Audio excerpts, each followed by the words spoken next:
안녕하세요. 크립토TV입니다. 같은 비트코인 현상을 봤지만 한 유명인은 이로 인해서 큰 돈을 벌었고 또 다른 한 명은 트위터 팔로워 100만 명만 얻었다고 하는데요. 오늘은 그들의 이야기를 해드리도록 하겠습니다. 일단 첫 번째 소개해드릴 분은 바로 피터 틸입니다. 아마 한 번쯤 들어보셨을 텐데요. 원래도 억만장자였지만 비트코인으로도 큰 돈을 번 투자자였습니다. 정확한 이름은 피터 안드레아스 틸, 1967년생이고요. 독일계 이민, 미국에 사는 독일계의 미국인으로 알고 있습니다. 뉴질랜드 국적까지도 갖고 있는 삼중 국적자이기도 합니다. 일단 스탠퍼드 대학교 철학과 학사와 법학 석사를 졸업을 했었고 팔란티어 테크놀로지스의 회장이자 설립자로 우리에겐 잘 알려져 있죠. 우리가 잘 아는 미국의 대기업이자 빅데이터 기업이자 AI 기업 팔란티어의 회장입니다. 그리고 파운더스 펀드라는 회사를 설립을 해서 이걸로 비트코인도 투자하고 여러 스타트업에도 투자를 해서 큰 돈을 번 걸로도 잘 알려져 있는데요. 또 하나 우리에게 유명했던 거 바로 페이팔의 전 대표이자 설립자, 공동 설립자였는데요. 누구랑 같은 설립자였냐면 일론 머스크와 같이 설립을 했었습니다. 왜냐하면 들어보셨겠지만 같은 건물 내에서 아마도 호수는 달랐겠지만 같은 업종을 가지고 일론 머스크와 경쟁을 하고 있었어요. 그러니까 누가 보더라도 비효율적이었던 거죠. 그래서 결국은 별로 내키진 않지만 일론 머스크와 손을 잡고 페이팔을 공동으로 창업했던 그런 경험도 가지고 있습니다. 그 외에도 여러 경력이 있지만 여러 성공했던 분들이 공통으로 갖고 있는 실패 부분도 잠깐 소개를 해드리면요. 일단 2002년도에 헤지펀드를 창업해서 굉장히 잘 나갔었습니다. 적어도 2008년에 서프라임 금융위기가 오기 전까지는 매우 매우 잘 나가고 있다가 결국 금융위기를 맞고 이제 규모가 작아지면서 2013년도에 청산을 당하고 파산을 당했던 아픈 실패 경험도 가지고 있습니다. 더불어서 2003년도에는 팔란티어 그 유명한 빅데이터 기업을 창업을 했는데요. 무려 고객들이 CIA와 미국 국방부들입니다. 그러니까 빅데이터 이제 고담이나 여러 가지 플랫폼을 만들어서 이 미국 정부를 상대로 이렇게 서비스를 하는 기업이니까 얼마나 이제 독점력이 막강한지 파워가 센지를 알 수가 있겠죠. 실제로 이분이 자주 했던 말 중에 하나가 경쟁하지 마라, 독점해라 이런 얘기를 했던 걸로도 유명한 사람입니다. 그리고 2005년도에 아까 잠깐 소개했던 파운더스 펀드를 설립을 하면서 수많은 스타트업 기업들에 이제 돈을 많이 투자하고 많은 성공을 거두게 됩니다. 에어비앤비도 있었고요. 스페이스 X도 있었고, 페이스북 등등에 많은 돈을 투자를 하면서 이제 큰 부를 창출을 했던 분으로 아시면 될 것 같습니다. 근데 이랬던 분이 드디어 2024년 2월 13일자로 해서 우리 비트코인 뉴스에 다시 한번 나오더라고요. 다 털고 나간 걸로 알고 있었거든요. 1년 몇 개월 전에 손 털었다던 억만장자가 비트코인에 다시 투자를 했다고 하는데요. 잠깐 살펴보면 일단 지난해 늦여름부터 초가을까지 그러니까 2023년 아마도 8월, 9월쯤이 됐던 것 같아요. 이때 비트코인과 이더리움에 각각 1억 달러씩 총 2억 달러를 투자했다.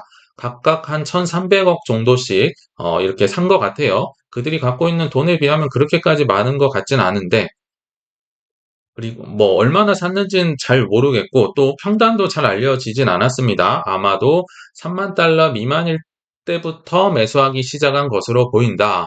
3만 달러에 샀다고 하더라도 거의 지금 5만 달러니까 50% 정도 수입을 거두고 있지 않을까 생각이 드는데요.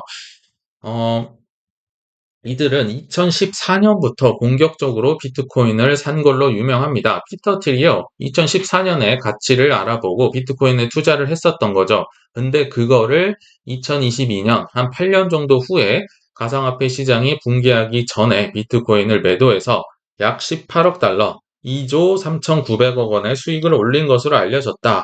기가 막히게 빠져나간 거죠. 정말 8년 장기 투자를 해서 어마어마한 비트코인으로도 이제 부를 잃었다. 이렇게 보시면 됩니다. 근데 이분이 이제 털고 나간 줄 알았더니 작년 늦여름에 돌아왔다는 거, 이게 이제 빅 뉴스이기 때문에 일단 소개를 해 드렸었고요. 근데 이분에게도 논란이 굉장히 많습니다. 도덕적이나 인성으로 볼 때는 그렇게 추천하고 싶지 않은 분이에요. 일단 게이기도 하고요. 공화당 지지자기도 하고 여러 구설수에 많이 있었는데 그중에 이제 가장 탑을 꼽으라면 이게 2023년 1월달 기사였는데요. 가상화폐가 대세라고 외친 억만장자. 뒤로는 비트코인 붕괴 직전에 처분을 해버렸던 겁니다. 아마 기억나실 거예요. 일단 파운더스 그 회사는 14년도에 비트코인 사들여서 그것도 무려 이 파운더스의 투자금의 약 3분의 1을 비트코인을 매입하는 데 썼다. 어, 예전에 그 폼폴리아노도 재산의 절반을 비트코인 샀다고 하는데 이분은 파운더스의 이 펀드 금액의 3분의 1을 비트코인 투자하니까 뭐 이런 건 정말 뭐 모험심이 좋았었고 실행력이 좋았다 볼 수가 있겠죠.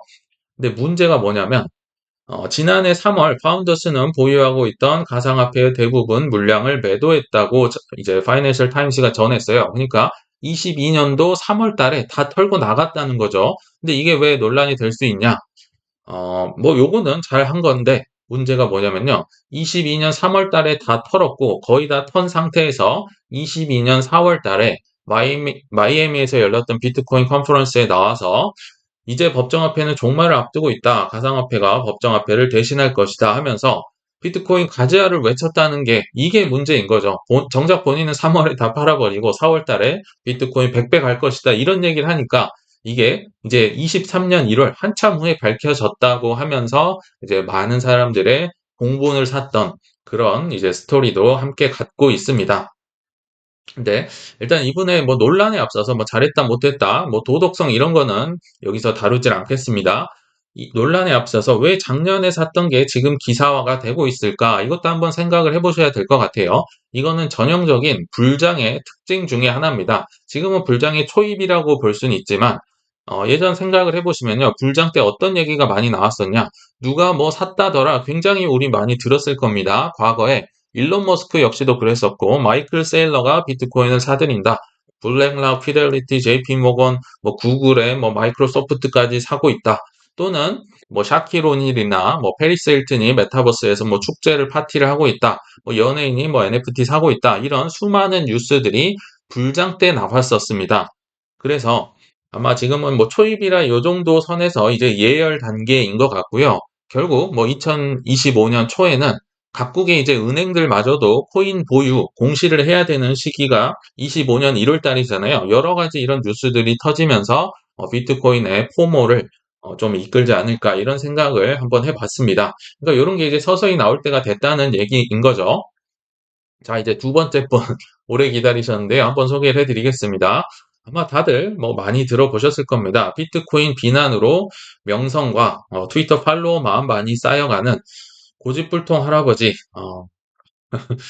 굉장히 화가 많고 다혈질입니다. 실제로 비트코인만 싫어하지 않아요. 불행 중 다행은 모두를 욕하는 분이기 때문에 정확한 이름은 나심 니콜라스 탈레브고요. 1960년생입니다.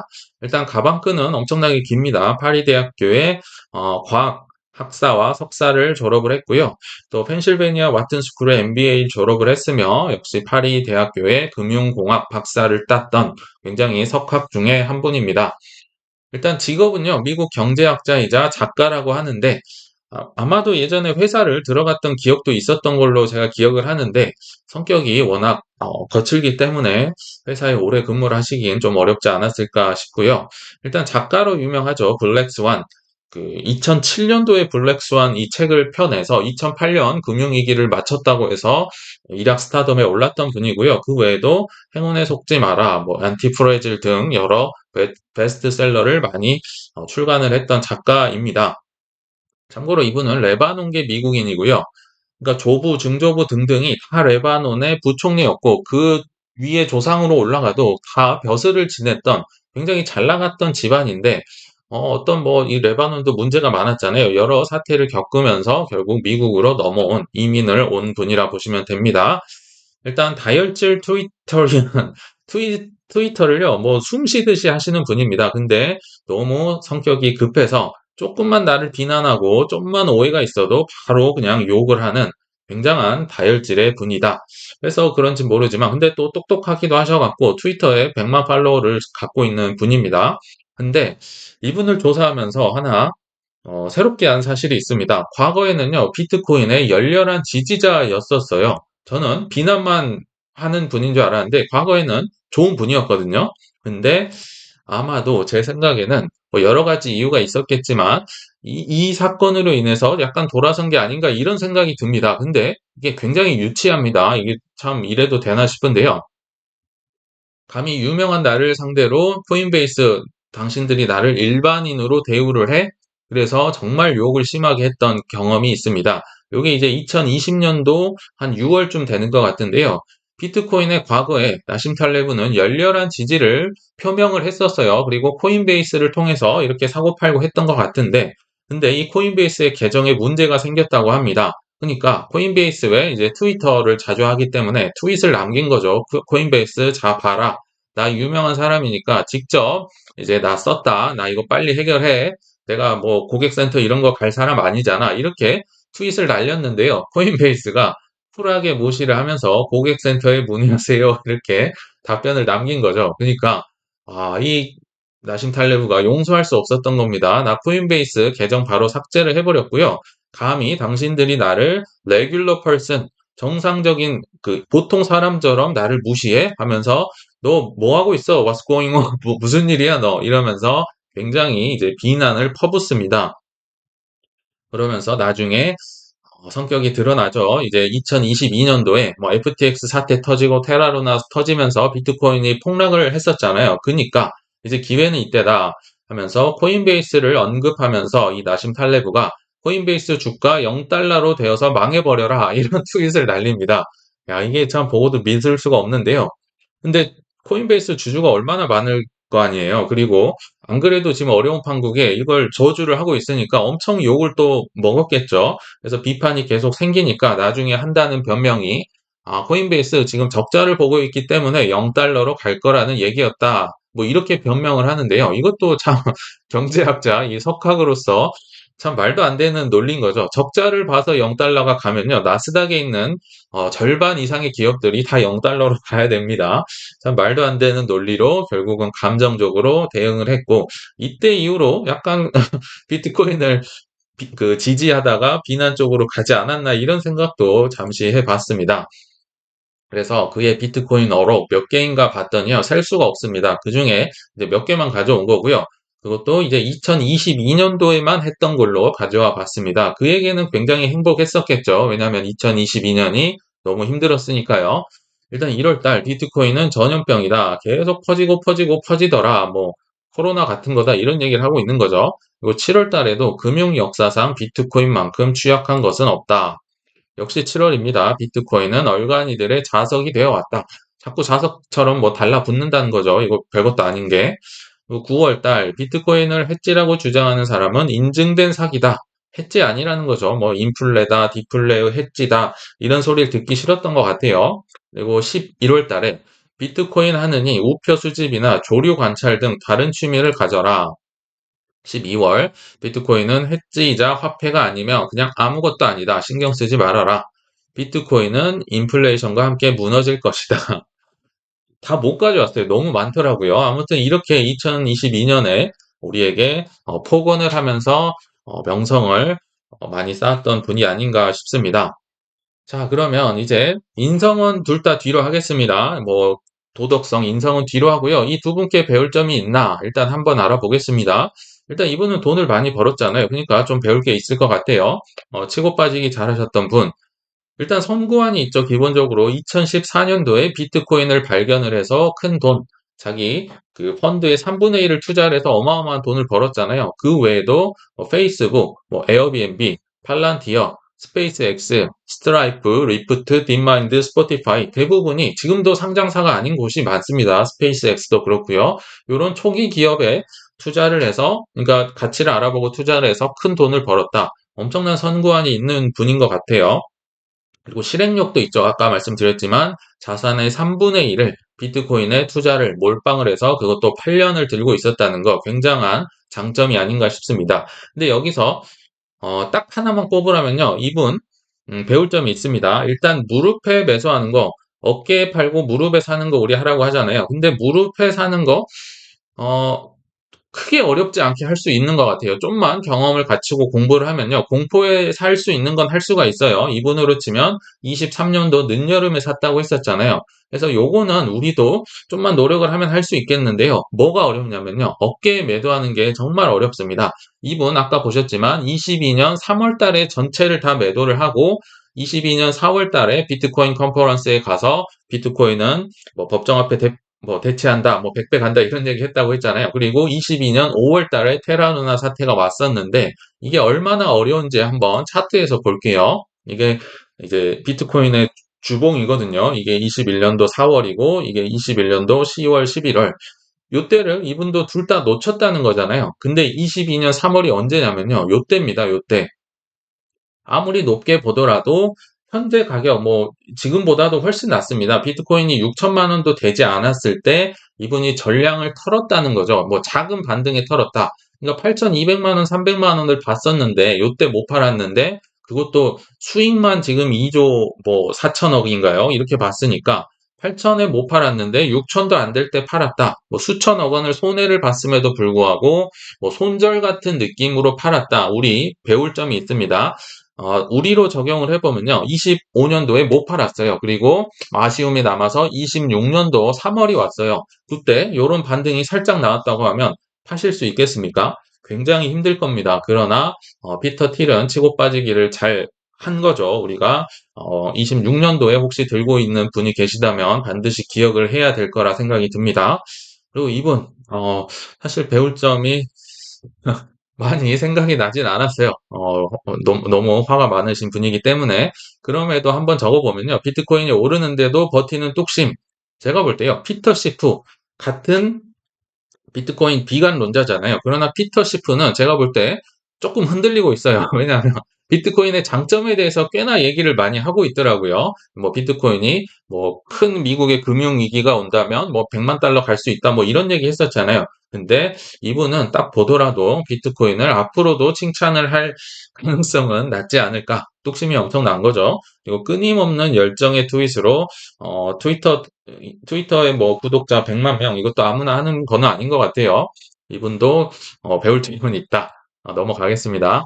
자, 이제 결론에 왔습니다. 낙관론자는 부를 얻고 비관론자는 명성을 얻는다. 우리 자주 들었던 말이죠. 이 말을 적용해 볼 좋은 소재가 또 하나 우리 코앞에 하나 있습니다. 바로 이더리움 현물 ETF인데요. 혹자는 SEC가 비트코인 ETF를 승인해줘서 지금 곤란해졌고 뭐 증권성 이슈에 이거 되면 솔라나 리플 다 손들기 때문에 안 된다는 분 있을 거고 또 다른 이는 그래도 블랙락이 신청하지 않았냐 하면서 거의 된다고 말할 수도 있겠습니다. 여러분은 어떠실까요? 일단 저는 늦어도 올해 안에 이더리움 ETF가 승인될 거라고 봤기 때문에 이더리움을 비교적 늦게까지 매수를 했었습니다. 여러분들도 투자를 남에게 의존하기보다는 본인의 확고한 선택으로 진행되어야만 내공도 쌓이고 나한테 성장도 있다는 점, 그리고 이왕이면 낙관적으로 입장을 취하는 게 이롭다는 점을 말씀을 드리면서 이만 물러가겠습니다. 네, 시청 감사합니다.